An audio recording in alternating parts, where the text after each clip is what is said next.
C Joseph Vijay எனும் நான்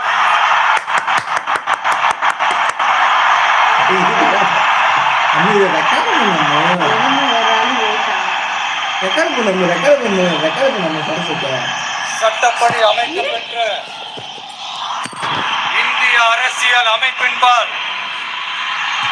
உண்மையான நம்பிக்கையும் மாறா பற்றும் கொண்டிருப்பேன் என்றும் இந்திய நாட்டின் ஒப்பில்லாத முழு முதல் ஆட்சியையும் உரிமையையும் நிலை நிறுத்துவேன் என்றும் தமிழ்நாட்டு அரசின் முதலமைச்சராக உண்மையாகவும் சான்றின்படியும் என் கடமைகளை நிறைவேற்றுவேன் என்றும்